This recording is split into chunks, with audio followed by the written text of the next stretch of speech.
नमस्कार, मैं शशांक शर्मा स्वागत करता हूँ आपका ज्योतिष मार्ग में। आज हम चर्चा करेंगे सूर्य के बारे में कि सूर्य जो है लग्न कुंडली यानी कि जन्म कुंडली जो होती है हमारी, उसमें प्रथम भाव में क्या-क्या परिणाम देते हैं।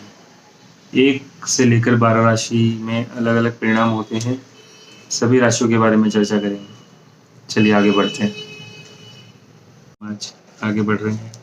तो पहले तो मैं ये थोड़ा-सा जो भृगु संहिता में बताया गया है उसके बारे में आपको बताता हूँ। उसके बाद जो मुझे व्यक्तिगत अनुभव रहा है, इससे अलग रहा है कुछ या यही है तो वो भी मैं आपको बताता हूँ।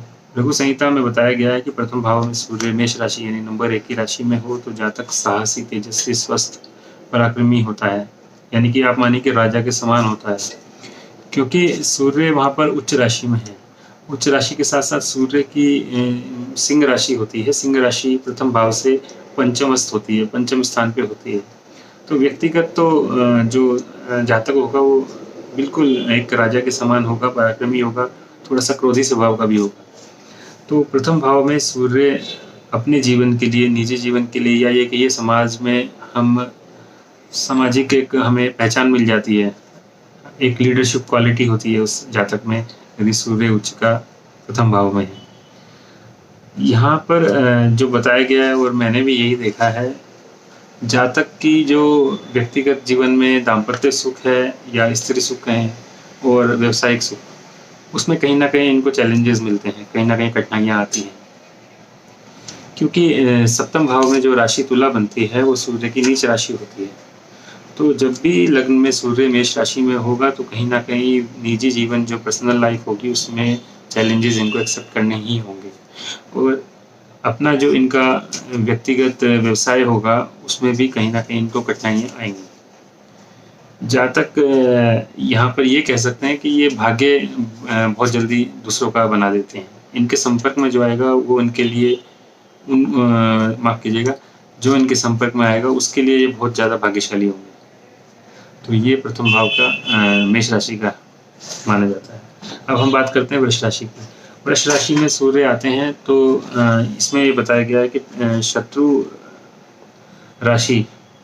की राशि शुक्र की में सूर्य चतुर्थेश होकर माता भूमि भवन का सामान्य सुख प्राप्त होता है।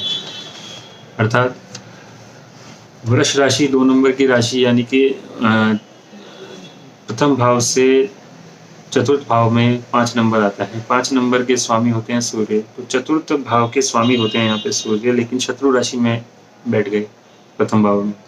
तो माता, भूमि, वाहन इससे संबंधित सुख में सामान्यता रहती है। कोई ऐसा नहीं है कि बहुत अच्छा योग बनता है ये। हाँ, यदि हमारे शुक्र जो लग्नेश हैं, उनकी स्थिति अच्छी है कुंडली में, तो वो फिर अलग केस हो जाते हैं। तो अभी हम क्योंकि सूर्य की बात कर रहे हैं, लेकिन सप्तमस्थ दृष्टि यहाँ पर मित्र राशि की बन जाती है।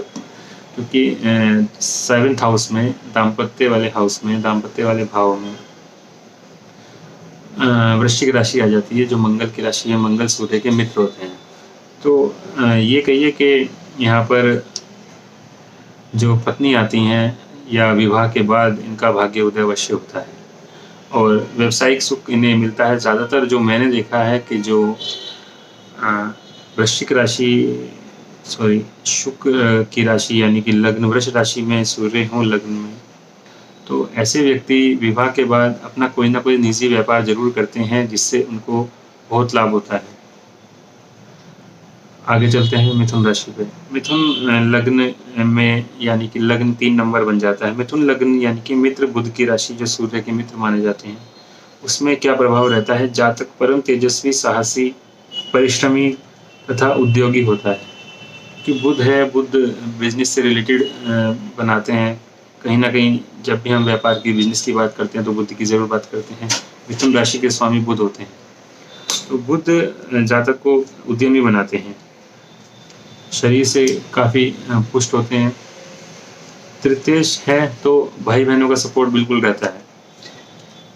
3 नंबर मिथुन लग्न हो जाता है। मिथुन लग्न में सूर्य लग्न में ही बैठे हैं तो वो तृतीयेश हैं यानी तीसरे भाव के स्वामी हैं। तीसरा भाव भाई-बहन के लिए देखा जाता है, छोटे भाई-बहनों के लिए।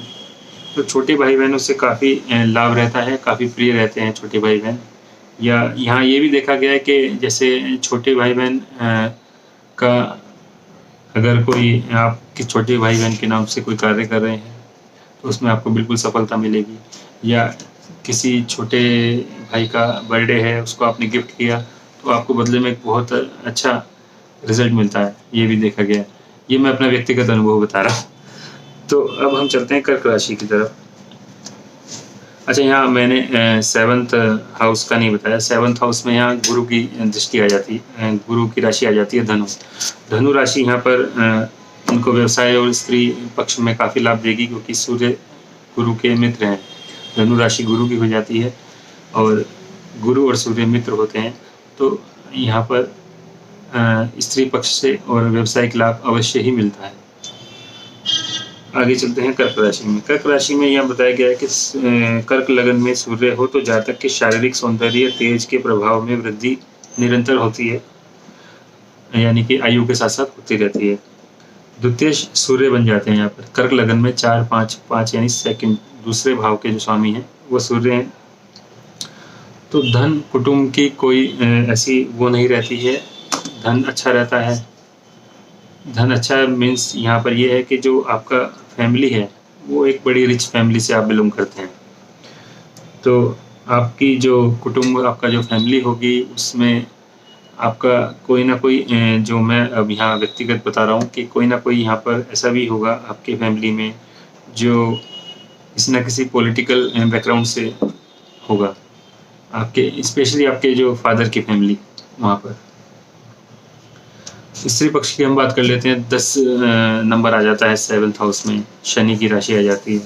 तो शनि की राशि सूर्य से सप्तम होती है। सूर्य और शनि हालांकि ग्रंथों में बताया गया कि पिता पुत्र हैं, लेकिन शत्रु हैं। ज्योतिष में सूर्य को शनि और सूर्य को शत्रु माना जाता है। तो शत्रु राशि सप्तमस्थ होती है, तो वही बात आ गई यहाँ पर भी कि आपको दाम्पत्य सुख नहीं अच्छा मिलेगा। ज़्यादातर मैंने जो देखा है वहाँ ये देखा है, यदि हमें जातक की जो वाइफ है वो शनि के प्रभाव के कारण यदि उनसे एक दिन भी एज में बड़ी हैं तो ये परिणाम अच्छा रहता है। ये आप ये कहिए कि लाइफ आगे अच्छी चलती है, भाग्यशाली रहती है पत्नी।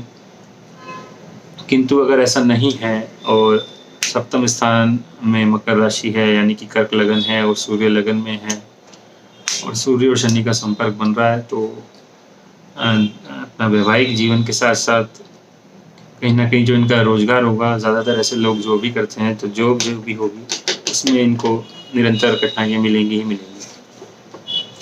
अब चलते हैं सिंह लगन में। सिंह लगन में स्वराशि यानी कि सिंह 5 नंबर में अपनी राशि में आ जाते हैं सूर्य।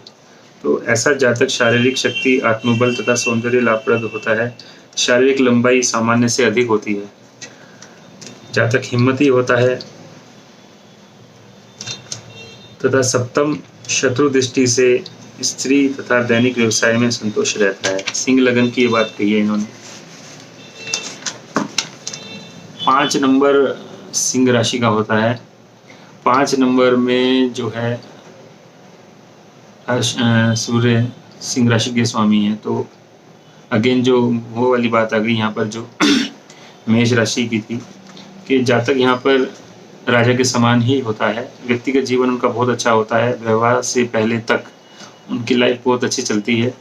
लेकिन सप्तम भाव में कुंभ राशि है, यहाँ पर फिर वो जैसे मैं अभी पिछली राशि में बात की शनि की राशि है, तो यदि इनको ज़्यादातर मैं अपना व्यक्तिगत अनुभव ये बता रहा हूँ कि ज़्यादातर यहाँ पर भी इनको पत्नी या तो बड़ी मिलती है या देखने में व्यवहार में मैच्योर होती है। तो यदि ऐसी पत्नी मिल जाती है तो बहुत अच्छा रहता है। यदि ऐसी नहीं मिलती है तो क्योंकि ज़्यादातर सिंह लगन वाले लोग अपनी ही इच्छा से शादी करना चाहते हैं, अपनी ही इच्छा से अपना जीवन साथी चुनते हैं। कहीं ना कहीं गलती से अगर वो ऐसा जीवन साथी चुन लेते हैं जो एज में छोटा है या सोच उनकी मैच्योर नहीं है, तो उनको डेफिनेटली कठिनाइयाँ आती हैं। और यदि वो अपना व्यवसाय करते हैं तो अति उत्तम है या फिर हम वही बात करते हैं, थोड़ा सा कॉन्ट्राडिक्शन आ जाते हैं यहाँ पर कि 10th हाउस की क्या स्थिति है वो भी देखनी होती है। तो ओवरऑल यही है कि अगर सिंह लगन में सूर्य हैं तो आपका नो डाउट आपका जो है पर्सनल लाइफ बहुत अच्छी होगी। समाज में आप एक तरह से लीडर बन के रहेंगे, आप एक सलाहकार हो सकते हैं अच्छे, आप प्रशासनिक सेवा में भी हो सकते हैं, आप एक राजा के समान ही लाइफ रहती है जनरली में।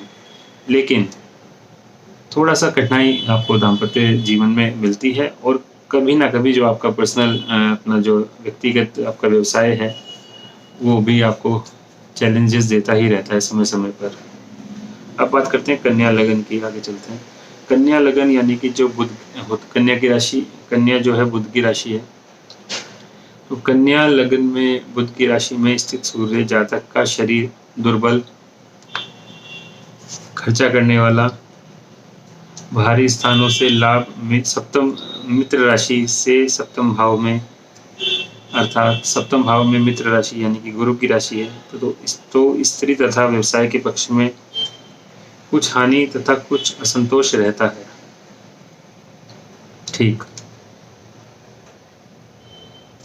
अब यहाँ पर जैसे कि इन्होंने बताया कि लग्न में, कन्या लगन में बुध हमारे जो है कन्या लगन में सूर्य आ जाते हैं, तो व्यक्ति एक तो दुर्बल होता है, क्योंकि बुध है तो थोड़ा सा वीक या पतला तो कहीं होगा वो, कि बुध जो है, बुध की जो प्रवृत्ति है अपनी वो यही है कि या तो वो एक तरह से लुक वाइज आपको ऐसा नहीं दिखेगा कि हष्ट पुष्ट है।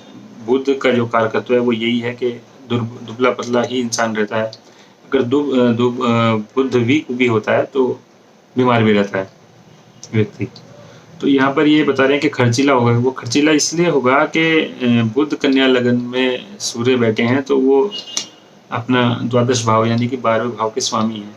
12वें भाव का स्वामी यदि लगन में आ जाता है तो 12वां भाव व्यय का होता है, खर्चे का होता है, तो वो खुद से खर्चा करवाएगा।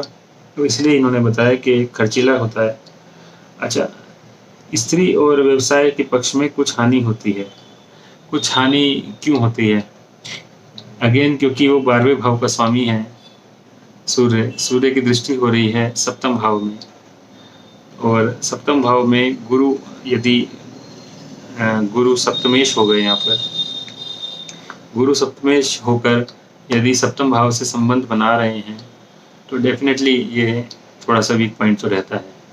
हालांकि आपकी जो धर्मपत्नी है, दाम्पत्य सुख है, आपको अच्छा भी मिल सकता है, लेकिन आपकी धर्मपत्नी एजुकेटेड होंगी आपसे ज़्यादा। लेकिन यहाँ पर थोड़ा सा ये देखा गया है कि फाइनेंशियली आपको थोड़ा सा प्रॉब्लम रहती ही है यदि ऐसी स्थिति है। तो कन्या लगन में दाम्पत्य सुख को बहुत अच्छा नहीं मान सकते यदि सूर्य लगन में है तो।